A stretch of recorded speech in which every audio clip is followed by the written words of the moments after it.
Hello there, everybody in UK Crime Bookland. I'm here with Erin Kelly to talk about our latest book, Watch Her Fall. Could you tell us a bit about the plot, please, Erin? Watch Her Fall is set in the ballet world, and it's about two rival ballerinas, and it's all set in the long hot summer of 2018. And my dancer, my main character Ava, is preparing to dance the role that she's waited to dance her whole life. She's going to be the black swan and the white swan in Swan Lake, because in that ballet it's the same dancer that dances both roles. But in the run up to the show, she starts hearing people whisper about her, and she starts hearing rumours that she is about to be washed up because she's 30, which is incredibly ancient by ballerina standards. And as the book goes on, we realise that she might not just be paranoid, it might be that somebody really is out to get her. And I should say that when I was writing the book, I didn't really pay much attention to how I was going to promote it, because I've written a book that I can't really talk about for more than 2 minutes at a time without running into a plot spoiler. Yeah. So Yeah. I really hope that that's how this that I don't blurt something this evening that ruins the book for people who haven't read it yet. It's all right. We're going to cover as many other books too, so we can fill the hour by talking about everything else and just glossing over that if we have a problem. I'm sure we'll be fine there. So Erin, what is it that made you think about ballet as a research for this book?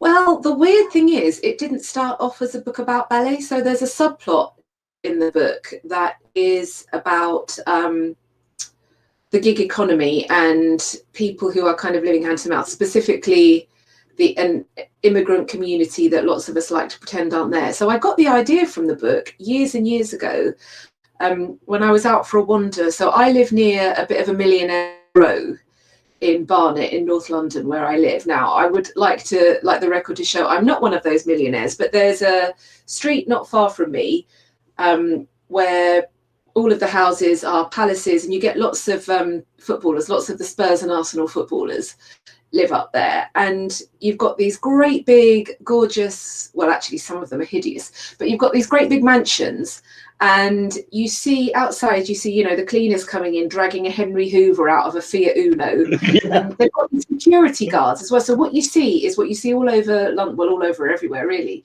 You see people with loads of money and loads of privilege, and then you see the people who are keeping their lives going.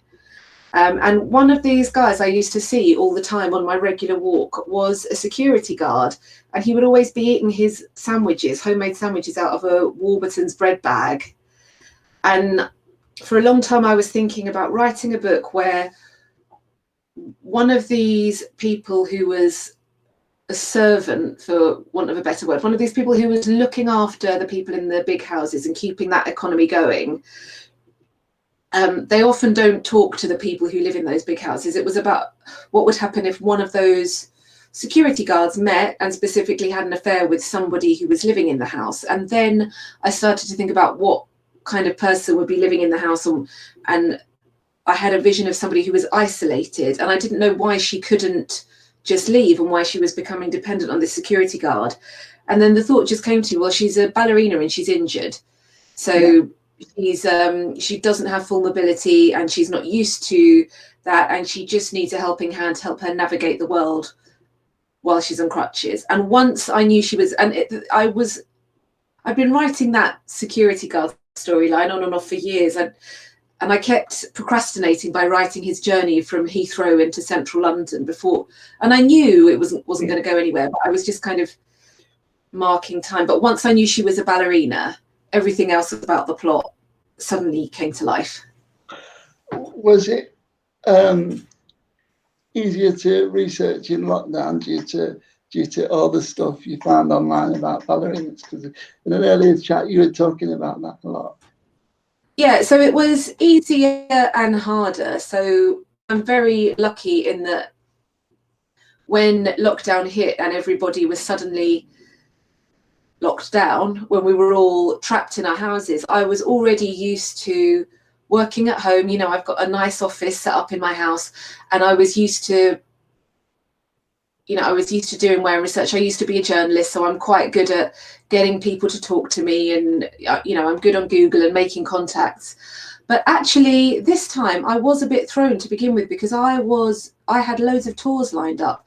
I was going to go backstage at the Royal Opera House, and I was going to sit in on a rehearsal at a different ballet company, and I was going to interview dancers. And all of a sudden, all of these immersive trips just disappeared. And when I'm writing a book, whatever I'm writing about, I like to take a trip. If I can't physically take a road trip to the place where the book is set, then I will try and do something to immerse myself in that world. And then, you know, when lockdown happened, all the theatres shut and I couldn't go anymore. I couldn't interview my dancers, and I couldn't see what life was like backstage. But all of the dancers were in the same position. I mean, do you remember what it was like last year so it's the end of April now, and this time last year, I think we'd all been in lockdown for about a month. And we were all starting to realise that it wasn't just a fortnight of not going out. We were all starting to realise that we were in it for the long haul, and the dancers were starting to understand that it was going to be months before they could perform again. And these dancers, mainly women, because my book is about women, it's in the viewpoint of a woman, they were taking to social media and they were breaking down. You know, they were saying, I don't know if I'm ever going to dance again. There are a couple of dancers who were in their early 30s and they were due to retire, and, you know, they were due to retire in 6 months, and they were starting to realize, well, I'm never going to dance again. And then there were all of them just with nothing to do. You know, what do I do when every day of my life since I was 7, I've got up and gone to my warm-up class, and then I've done rehearsals. So what I did get an insight into was ballerinas basically on the verge of a nervous breakdown. And because I write psychological thrillers, everybody in most of my books is on the verge of a nervous breakdown all the time. So it was really useful to understand what was going on, you know, what it looks like, what it means to a ballerina when she loses the ability to dance.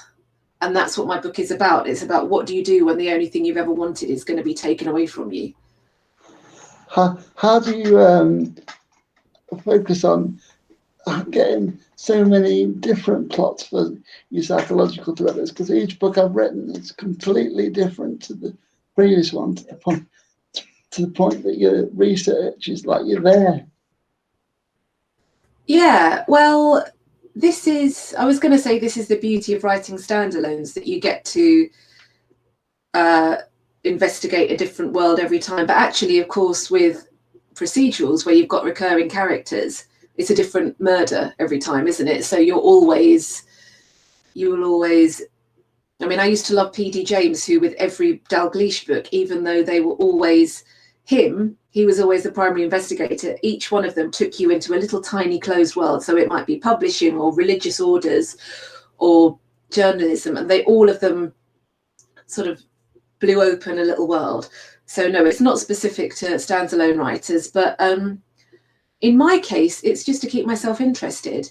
So they say, write what you know, don't they? When you're starting out as a writer, they say, write what you know. But that runs out after a couple of books, or it does if what you know isn't particularly groundbreaking. So I don't have a job that ever brought me into contact with crime. When I was a journalist, I was a magazine journalist. You know, it's not like I was a crime reporter or something. So with every book, I decide to keep myself interested and to give me new inspiration. I want to crack a different world every time. So it's time.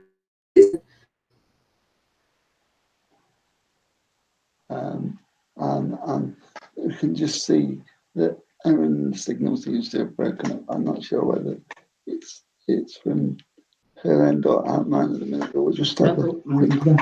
Yeah. Oh, we're back.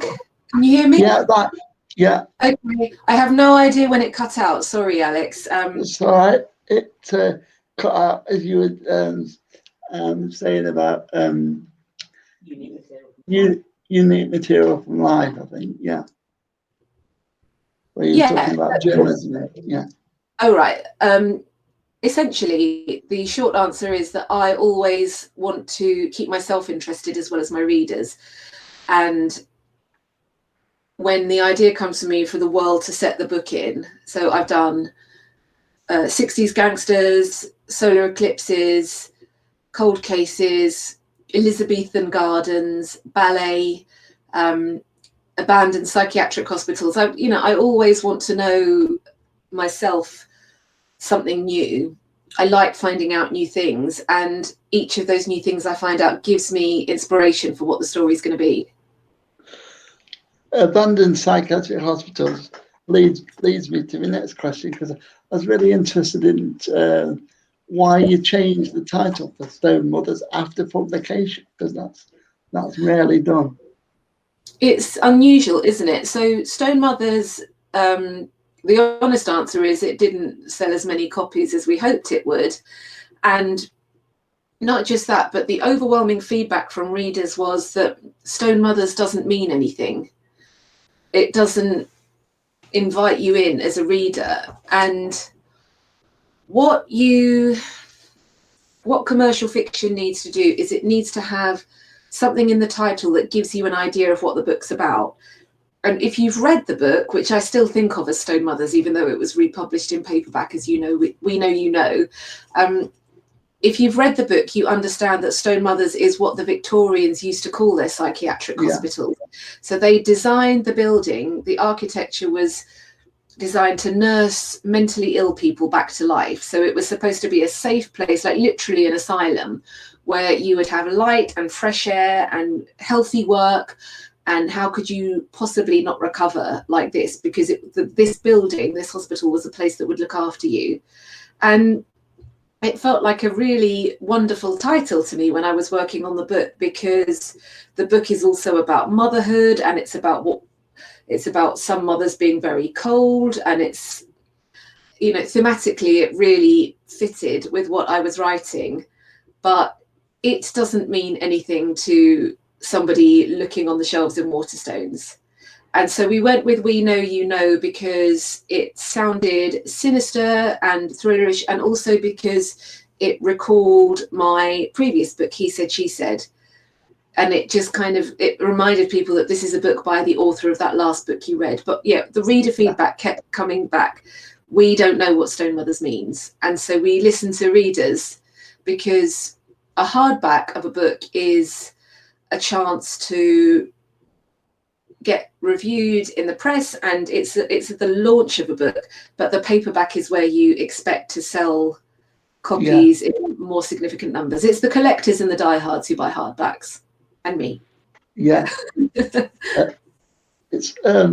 was on audio when I heard it, and I was just thinking about the number of characters in your books, because you do it from different angles with each section. How do you get into the voices? Because it's like, with you like doing separate stories of the section. I've noticed that as a style. Yeah, so when I'm doing my first draft, I don't really think about voice. I just think about what needs to happen for the story to make sense. And I'm not someone who plots in advance. I plot as I go along. So that's not to say I don't plot, but what I don't do is set out, for example, a spreadsheet and say, chapter 1, this is what happens, this is why, and so on. I find out what's going to happen by writing the book. And I've tried to do it the other way, but it absolutely doesn't work for me. So I will write the first draft, not thinking about voice at all, just setting out events and thinking about what raises suspense, what asks the most questions, how is this working as a story. And then when I know where the story is, as I do that, I will find out about my characters, about the kind of person they are, and I will research as well. And the way I tend to research, I'll read a lot about the subject before I begin, but after that I will read a lot of background. So for example, one of the narrators in Stone Mothers is, I think in the present day, she is in her 80s. So I wanted to know what life was like for her as a younger woman. And I started reading books by an author called Celia Fremlin, who was she was essentially a psychological thriller author back in the 50s. And I read those books and I would highlight phrases and language that she would use. So that was back in the day when you didn't really need to be super, super posh to talk about, to use the pronoun one instead of you. So one would have said, when one was of Helen Greenlaw's class in the 1950s, that one was experiencing something. Well, nobody does that now unless they're crazy posh. But back then it was normal. So I would incorporate that into her voice. And I would think about there would be certain bits of vocabulary that would jump out, and I will go back and I'll modify that. And with other characters, I didn't need to do anything really apart from think about their emotional state, because they're more or less my age and of my background. But when I need to occupy somebody who's not like me, I'll always go back to the source. And there's another narrator in that book who is younger than I am. And so for her, I looked at the millennials that I follow in Twitter, and I borrowed their vocabulary and the way that they talk. And I looked on their Instagram when they were talking to the camera, and I borrowed the tics of their speech, and I noticed what they did say and what they didn't say. And it's a really subtle thing, because you've got to be really careful, actually, when you're writing young people. They're harder to write than... I find it harder to write young people than people who are older than me, which seems silly because I've been young, but I haven't been old. So I can, theoretically, I should be able to write what it's like to be young more easily than I can what it's like to be old. But the way young people talk is designed to exclude anybody over the age of about 23. So when I have to really work hard to check that I'm using slang in the right way, and to make sure that I've understood their values, which aren't the ones I grew up with. Whereas I've grown up with people who are older than me. It's really hard to explain. It's a really subtle process. It can be complicated, because I noticed how you managed to get the Russian voice right in your new one, mainly because Imogen Church's Russian voice was so immersive, I imagine. Yeah, that's the word I'd use. Yeah. Well, Imogen Church is a brilliant narrator. And I believe that it was her tackling the Russian voices that got her the gig. But I put those words into her mouth, and I did that by watching online. So what there is loads of online is ballet classes and ballet rehearsals. And so I would watch an entire class from, say, I would find Russian ballet instructors, and I wouldn't just say what they tell their ballerinas, which is, all those words are French anyway, but I would write down the construction of their sentences. So I would notice that, sometimes they completely did away with articles and pronouns. So instead of saying, "Why are you being lazy?" they say, "Why are you lazy?" or "Why you be lazy?" Or, there's a specific, every single language has a specific way of shrinking itself down to fit English. And I wanted to get the Russian one right, because it's really difficult. What I don't want is for my serious thriller to suddenly sound like it's Gru from Despicable Me talking, or Villanelle or somebody like that. I want it to sound authentic. But Russian is actually quite a hard, it's very difficult to do it respectfully and not sound like you're making fun.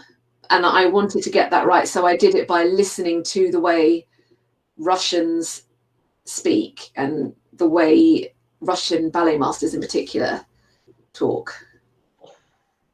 How has your writing style evolved since you were writing The Poison Tree, as you were still doing journalism? Well, I still do occasional bits of journalism, but one of the reasons I wrote The Poison Tree, which was my debut, which came out 11 years ago now, was that I was tired of being a journalist. I was in the mood for something that took up all my time.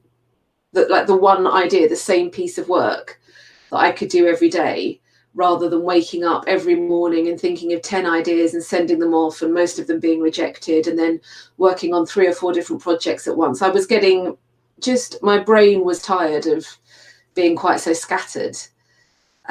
So that's one reason why I wrote The Poison Tree, was to get away from it.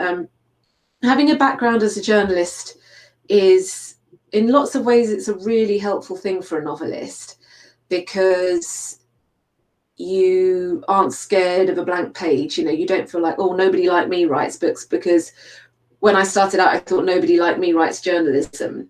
And then I realized they were just a bunch of normal people. So by the time I started writing fiction, I'd got all that out of my system. And I've got very good research skills. As I said earlier, if I want to find something out, if there's a fact I need to know for my story, I'm quite good at going beyond Google and finding the right experts to ask and the right people to email. And I'm not scared of emailing or calling people. And I know how to interview people and ask the right questions. But it then writing fiction, everything changes, because you are making stuff up, you know, and the way journalism works, you've usually got a very small word count, and you're stripping everything away to get the barest details in the word space that you've got. And while that's, I think when I was writing The Poison Tree, I was so ecstatic that for the first time in my career, I had as many words as I wanted to use, that I really overwrote that book. So I'm still really fond of The Poison Tree, and there's nothing I would change about the plot or the characters, but I would go through it with a red pen, and I would strike out about 5% of the words. There are just times when I just use too many words to describe something that I could have done a lot more economically. And I'm getting better at that with every book. My tendency, especially when I'm not quite sure what I'm doing, is to overdo the atmosphere. And I realize now that it's better to have one incredibly powerful sentence that does a lot of heavy lifting than it is to wang on about leaves for 5 paragraphs and hope that everybody else is entranced by ivy as you are, you know. So I like to think that I've got a lot more disciplined about the actual prose. And also now, when I look at The Poison Tree, I realize that it's it now seems quite not simplistic, but it's a very, you know, my books are getting more complicated and ambitious. And I suppose that's just a way of keeping myself entertained. But there's more incident in them now than there used to be. There's less padding and more stuff happens. They have got more complicated with the layers in What You're For. I first came across you with He Said, She Said, and the legal bits. But the thing that really fascinated me was the stuff you did on eclipses, because as a B story, that was quite a big thing, and the level you went, the detail you went into with that. Yeah, so actually the impressive thing about He Said, She Said was everything that I held back, and that's an example of where I've learned to. So for everybody who loved that book and said, oh wow, it was so interesting, that backdrop of the eclipses, there was somebody else who's like, I really didn't need to know that much about eclipses. And to them, I would like to say, oh, you should see the stuff I left out. And that was something, I just read a blog years ago, stumbling across something else. I'd read about storm chasers, actually. This is an American phenomenon whereby idiots will see that there's a typhoon on the horizon and they'll just drive towards it. And I always thought, well, that's kind of insane. But through that, as I was saying earlier, you know, you click to read about one thing and then you find that you're reading about something else entirely. As I was reading about that, I found eclipse chasers as a kind of sub thread on that particular blog. And I remember thinking that's not something I've ever seen written about in fiction. And so I thought it would be interesting. And so I started to read up on it. And then the eclipses didn't just give the book its setting, they gave it its structure. And I love to really over-research anything I'm working about, anything I'm writing about. So I read book after eclipse, and then the challenge becomes not to make it an eclipse textbook with a crime novel in the background, but to make it a crime novel with some eclipses in it. Yeah, you definitely achieved that. I would like to know what you do for your enjoyment when you're not getting involved in the research and escaping into other worlds like I do when I'm reading the books. Oh, thank you. Well, I don't do anything. I don't do anything but write books and look after my kids and go to book festivals. I wish I did have a hobby. I wish I could tell you something really interesting about myself, but several reasons. Partly, I'm very lucky in that my job is my hobby, and I find it very all-encompassing. I mean, I run and I ride a bike and I do that kind of stuff, but I wouldn't call that a hobby. No, I'm afraid there's really not that much more to me, Alex, than just reading books, writing books, and mumming. I'm so sorry to disappoint. That's fine, because I would say that's generally me as well, because all I do is read. So, yeah. I remember as a teenager, when my siblings were out playing in the street with their friends, my parents would occasionally come in to find me, in the middle of a gorgeous August day, reading an Agatha Christie with the curtains shut. And you would see this look on their face like, what are we ever going to do with this kid? And you knew it was all preparation for the career I ended up having. Yeah, it's amazing what you can realize you end up doing. I mean, at the minute I'm reading on average 3 books a week. When you talking to other authors at festivals, what do you talk about with them? Well, the interesting thing is we talk about, there's a message from Daniel. Thank you. That's really lovely to hear. We talk about everything but the books we're working on, so we talk a lot about what we're reading, and we talk a lot about crime drama on TV, and we talk a lot about the business side of being an author. So that will be anything from, having a bit of a headache with doing your tax or asking for an accountant's number, or, sometimes someone will say, I'm out of contract, would you recommend your publisher? Or people looking for a new agent. So we do talk shop in the sense of talking about the industry, but we don't really talk about our own books and what we're working on, or I tend not to. That might just be me, because I like to keep what I'm working on quite close to my chest until I feel a bit more confident about it going out into the world. But other than that, we've got a really bleak sense of humour, actually, I have to say, crime writers. I don't know if it's because of what we spend all our time doing, but I think we're the funniest people on the planet, but I am biased. We just, and generally just whatever any group of mates or colleagues would talk about. Yeah, because I watched you on the first Locked Up Fest talk about what it was like to be home, because Steve deviously described it as domestic suspense, and got you, Bill Mukherjee, and some other writers doing that panel. What was it like describing your home life with them? Oh, that was a funny one. And that was the first event of the first lockdown. So we've just done Locked Up Festival 2. And I think when that particular event launched, everyone was at their most, I think it was June 2020, and we were all just going bonkers.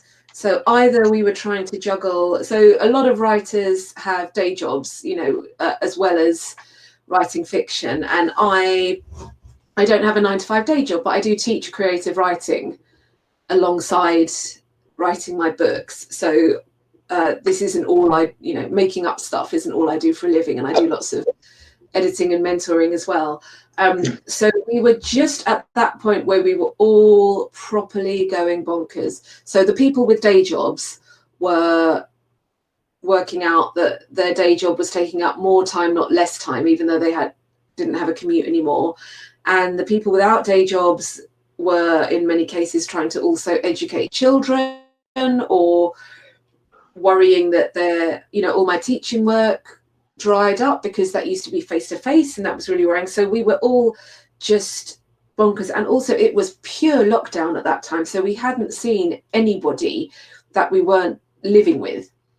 This was pre-even bubble. You couldn't even have a family member or a friend in your bubble. So I was just so ecstatic to see, I think it was a beer and Craig and somebody else, and it was just so much fun to just see these people that I'm used to seeing at the bar at Harrogate, or backstage at a festival, or even online. It was just so thrilling. But yeah, we were just talking about how our home lives were now all that there were, and it was a really good festival. Yeah, Fiona Cummings is a bit of a cocktail theme. It was Fiona as well. Yeah, that's right. Yeah. What do you drink when you're at Harrogate? Do you go for any particular cocktails, or what do I drink at Harrogate? Whatever's put in front of me. Yeah.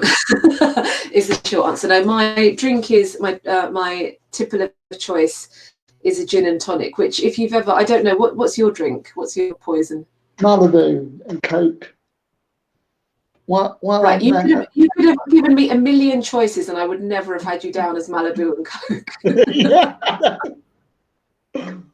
I'm never going to regard you the same way. It's mainly because it's just easier to drink spirits than it is beer. Yeah.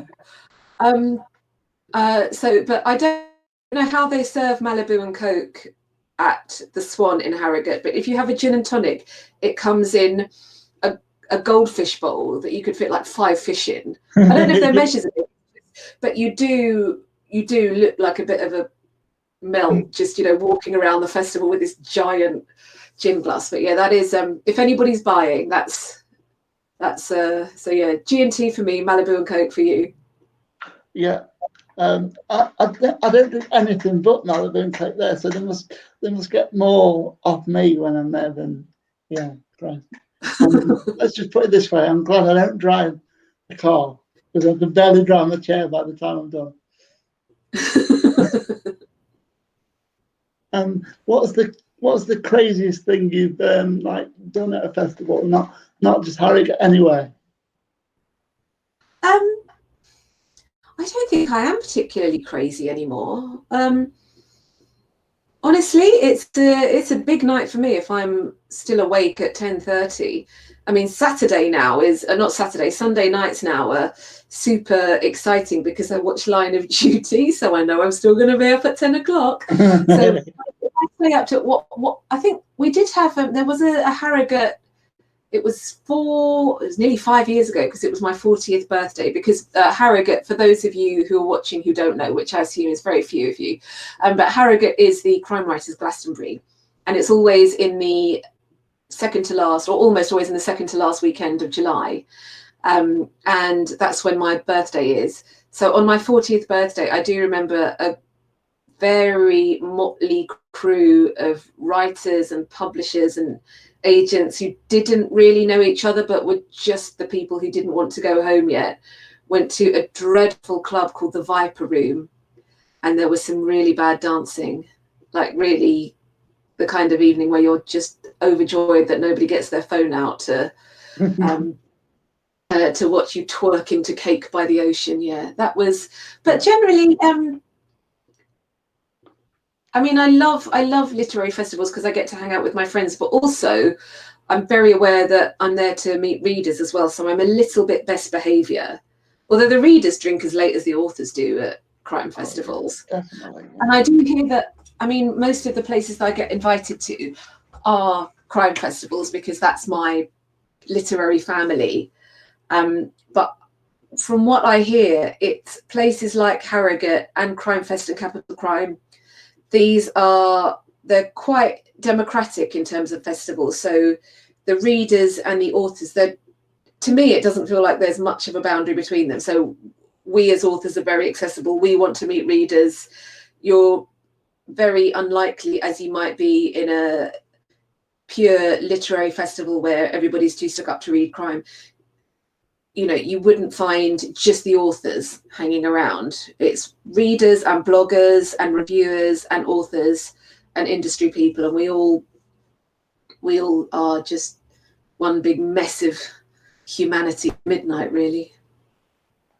Yeah, I can just imagine what it might get up to at the end of the night when the fun-loving crime writers are there.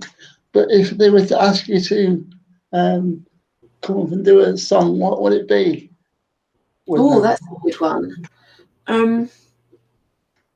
I mean, everyone thinks they do a good Mustang Sally, but I actually do. Or anything by U2. Desire is my karaoke song. Yeah. So, but I've never got into one of those gigs because they're standing only, aren't they? I mean, if you don't, it's like you know, it's like being at Wembley Stadium. You have to accept without the capacity of Wembley Stadium. So I've seen Mark Billingham and Doug Johnson do a few acoustic sets, not a gig, but no, that's one of my on my crime bucket list to see them play live. I mean, I've been outside of venue and I've heard them, but I've never actually managed to get in. I must have, but it is quite a challenge to get over and see them.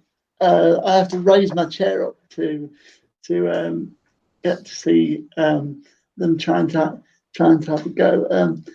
Don't they know who you are? You need your own velvet rope and your own cordoned area. You need to rectify that would be rather cool. Yeah. Yeah. If you were to go on a panel at this year's Harrogate, who would you go on with? Oh, well, I mean, I've never been on a panel that I didn't love, and I really enjoy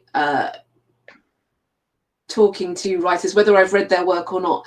But this year, I would really love to do an event with Megan Abbott, who is an American thriller writer who I really respect, but who has also written a thriller set in the ballet world. I just finished reading it last week, actually, and it's very, very different to Watch Her Fall. It's set in a ballet school in America, so not, you know, where they're teaching children and teenagers, and everything about the plot is completely different. And actually, when I heard that she'd written it, my heart just sank, and I thought, oh no, you know, we're going to have we must have all read the same books as inspiration, and what if we come up with the same turn of phrase, and what if it's given us the idea for the same plot? But I realized very quickly that we're not treading on each other's toes and there's not going to be a clash, and I absolutely loved it. So this year, well, any year I would love to talk to her, but this year I'd really like to spend some time talking and seeing whether we did have the same source material, and how two people approaching the same subject can write two such different books. Well, very interesting angle. Yeah, I've never thought of doing that. When I've thought about doing a panel, it's always been it's a really, really strange thing. So what would you say that you've enjoyed from being at Harrogate? What would you say is the most enjoyable panel that you can remember if you weren't too tipsy? So what's my best panel that I wasn't in? What's your best panel that you were audience that you were watching that you weren't involved in yet? Because I know that Harrogate, you get to mix. There was so a couple of years ago, maybe 3 years ago, there was a really good panel on Emerald Noir, which was Irish crime writers. and I am of Irish extract, and I really loved that. And I love reading crime fiction set in Ireland, north or south. So yeah, I really loved that. I saw Linda LaPlante talk once, and Linda LaPlante is who I want to be when I grow up. You know, she's just so bloody fabulous, and she's a real sort of grand dame of the industry, and she's hilarious. And I know she writes this incredibly hard-hitting crime fiction and these really gritty dramas, but honestly, it was like going to see a stand-up. She was absolutely brilliant, and I couldn't, I was absolutely rapt for the whole 45 minutes that she was talking. I love her TV stuff. Because you have written TV.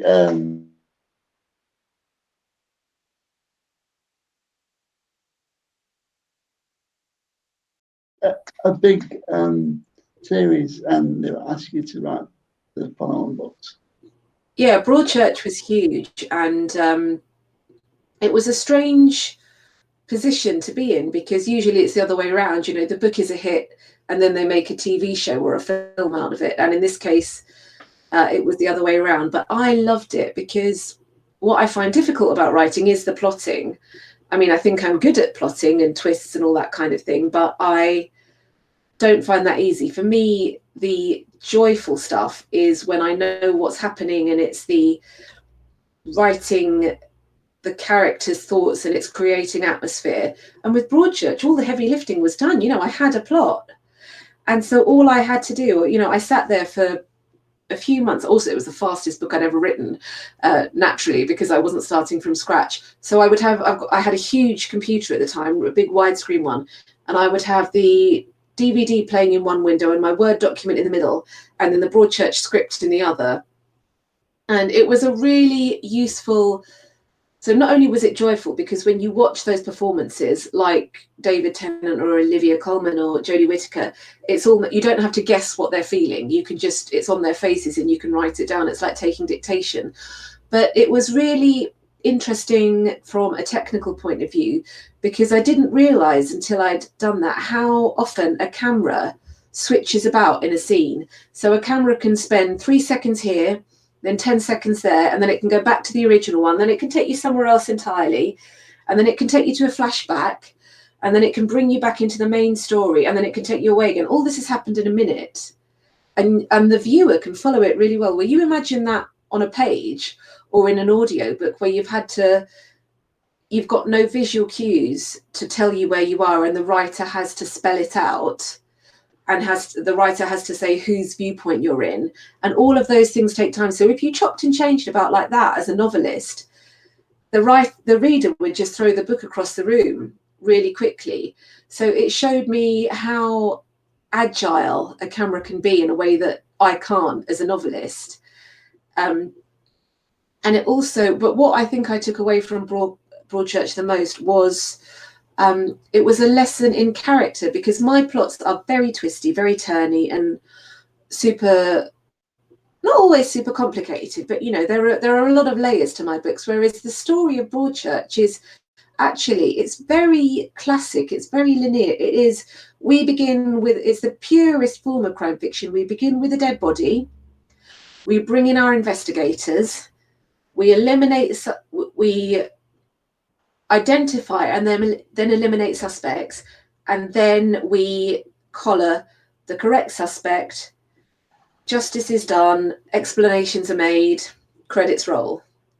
And I'd never done anything like that, and I'd always thought, well, you've got to be clever with a story, that's the secret to good fiction. Well, Broadchurch wasn't tricksy in that way, and yet everybody watched it and there was a huge appeal. And I understood that it was character that made us love it. It was because we could relate to those people. Everybody knew somebody like that. It was in the dialogue and the relationships, and it really made me up my game in those terms for the book I wrote after that, which was He Said, She Said. I would always think, okay, is the character here? Do you believe these people exist? Do you believe they're in a relationship? Is this how normal people talk to each other? Well, it definitely works for me. What would you say that you would advise your students that you learn from that and your other work for writing style? Sorry, what would I tell my students that I learned from it? What would you tell your students that you'd learned from that and different kind of how to approach their own? What was the best advice you would give a student? It's such a weird, unique experience that there's not, I suppose, if you're going to learn less from my work on Broadchurch than you are from my original work, because A, it's not my story, and B, what I brought to it was the thing that you can't teach, which is style, or voice rather than style. So when I'm writing, I think you can't create a voice for somebody, you can't instill talent into them, but you can teach story as a craft. You can teach how to structure a piece of work to make suspense. So I would say don't pay that much attention to Broadchurch if you want to learn, or don't pay that much attention to my novelisation, because it's really about adaptation rather than storytelling, and storytelling is what I'm here for. What would you say that you've learned through? Because as you said, your stories are very layered. I would describe them as onion. What would you say you've learned through about all of them that you would give to your students now that isn't? Sorry, you broke up. I think the question was, what have I learned through all of the, like, what have I learned as I go through my books that I would tell my students? Yeah. Yeah. Okay. Sorry, there was a crack, the dolphin crackle on the line.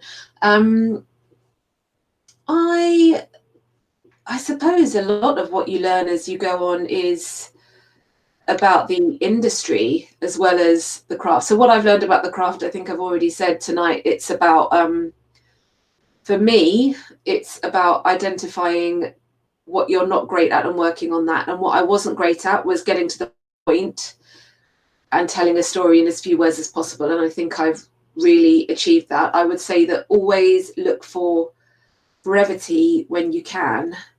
So instead, the fewer words you can say something in, the better. And metaphor is always better than simile. So, for example, there is a line in Watch Her Fall when I describe two ballet shoes thrown across a black stage. And I think the line I use is something like, the ribbons signed autographs on the stage floor. Well, 10 years ago, I would have written, the ribbons fell on the floor as though the shapes they made were signing autographs. And that's the difference. Now I have the confidence to say that the shoes signed autographs. Do you see what I mean? It's a lot more direct and a lot more assured and confident. So I suppose if there's one big lesson I've learned as I go along, it's that. And then there is just the riding, there's the stuff about riding out a career in publishing and still being here after all that time, and understanding that some books will do well and some books won't, and that you must think about the long game and it being something you want to stay here to do, rather than crumbling every time you get one bad review, I guess. As we get to and I was more curious about what your next book is, because you described it slightly on your website, but not a lot. So I'll tell you the barest thing about it. It's about a treasure hunt and a jewel that is dug up, but instead of it being a jewel on the end of the spade, it's a human bone. Ooh. Rather than a piece of gold. And that's about all I'm ready to say for now. I know that the arc of writing is longer than a lot of people would imagine. So when did you start writing that, and when's it likely to come out? So it's scheduled to be published in spring 2023. Yeah. And I started writing it. I mean, I had the idea a couple of years ago, but writing Watch Her Fall was so bitty because, you know, I would write it and then lockdown would come. And then I had a time where I wasn't very well for a bit. And so I had to put it on hold. And then I couldn't, if you asked me how long Watch Her Fall took to write, I couldn't tell you because it was so broken up by just the changes of the pandemic. And this one, it's equally hard to say when I started writing it. Definitely had the idea a couple of years ago. I think I probably started just before Christmas, and then again got derailed by lockdown and kids. And just when I was getting back into it, publication for Watch Her Fall came, and I love publication time, but it's also, you know, you've got to be very outward looking. It's spending a lot of time on Twitter and doing stuff like this, which I really enjoy, but it's very hard to write one book when you're holding the previous book in your head. Yeah. So this is actually my last, as far as I know, this is my last event for the hardback of Watch Her Fall. So after this, it's all systems go on the new one. Yeah, I do feel quite honoured. Thank you. Yeah, you should. I saw you talk with the writer of You for the Netflix. What was that like? Talking to someone writing about America and a serial killer, because it's very different to what you write in style. Yeah, her books. Yeah, so that's Caroline Kepnes, whose books I have loved since I read her debut, You, a few years ago. And I loved talking to her. I love talking to authors who do something different to me, actually. I'd almost rather speak to them than somebody who's doing exactly what I do, sort of pure psychological thrillers or domestic noir or whatever you want to call it, just because it's different and refreshing. So yeah, that was a really good, fun event. And I did try to get her to tell me what was happening in the next book, and specifically as well on the TV show, because she's written the books, and then there's this parallel world where there's the book storyline and then there's the Netflix storyline, and they're not the same, and they're not going to be the same. So she has to forget the TV stuff and then go back to the book stuff only. And that was really interesting to me, that, you know, we all want to have our books on Netflix, of course we do, but a side effect that you don't consider is, especially if you're writing series fiction, what if they get ahead of you? And yeah, it was just something I'd never thought about. It was really interesting. Because she's already written two books by that, and it was the third book that's coming out. I didn't have a chance to read them, so I've only seen the Netflix. So what would you say is different between the Netflix and the books? I mean, in terms of storyline, they're quite similar. They're basically the same. I think different people died towards the end of book 2, season 2. I would say the main difference with the TV show, which is always the main difference with the TV show, is that just everybody's gorgeous. And in the book, Joe is our kind of adorable psychopath, if you can say such a thing. He's our narrator. And in the book, you kind of understand that he's a bit of a geek, and that, you know, the kind of his love objects aren't necessarily perfect. And then you watch TV and everybody's just movie star gorgeous because they're movie stars. And it's a lot glossier. But what they did was they kept the inner monologue of the character. So if you actually watch it closely, there's a lot of time where he's not talking. He's having an emotion while there's voiceover. Yeah. And that's how they kept the spirit of the book. So we're reading Joe's mind as viewers the same way we do as readers. It's really cleverly done. It works. And it's rare that I've seen an adaptation of a book I love that's worked as well as that one. That's going to be really interesting, because that's the way I'll absorb it in audio book. But what you just said about how gorgeous people are made me think, who who would you put for you, one of you ballerinas, if you were to cast it for TV? So for Watch Her Fall, I would have Anya Taylor-Joy, who was in The Queen's Gambit, because she's a trained ballerina. So I think she's an amazing actor, but also she's already got the skill set. And there is also a ballerina with the Royal Ballet called Francesca Hayward who acts as well. I think she'd be great to see. And I'd love Mikhail Baryshnikov, who is a Russian ballerina and was also Alexander Petrovsky in Sex and the City. I would love him to be Nicky. I think he's probably just about old enough now. Yeah, I was just wondering the age of Nicky, because as you say, he's older than you think, but you just so how much older would you say your character is than the actor you wanted to cast for it? Do you know what, Alex? I think I was deliberately vague about how old Nicky was, just possibly because it didn't quite work out on the spreadsheet when we tried to work out what was happening when. I think Nicky is late 70s and Baryshnikov is probably late 60s, but you know, there's a lot you can do with makeup and latex, you know. Absolutely, yeah.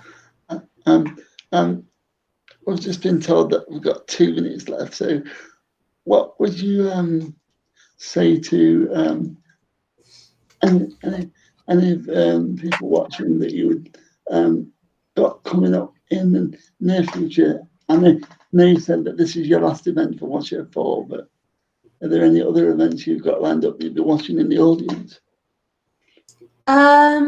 No, I haven't actually, because I'm about to turn everything off and really just go into writing mode.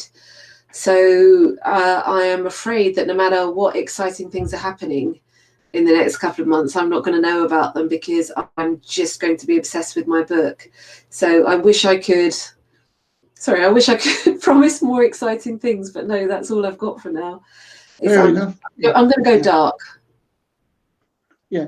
So how do you ensure that you go dark? Do you like unplug the router? I've got Freedom internet software blocker on my computer. Yeah. So I check social media once or twice a day, as opposed to living on Twitter for 8 hours a day and then, you know, writing my book for 5 minutes. It's going to flip. I must admit, I'm looking forward to the challenge of that. And I'll just say thank you so much for tonight. Let me know how it goes. Yeah, I will. Thank you so much for tonight. And I look forward to reading your next book because it sounds fascinating. Oh, thank you. And thank you, Daniel, for your comment about We Know You Know as well. That's really lovely. Thank you, everybody.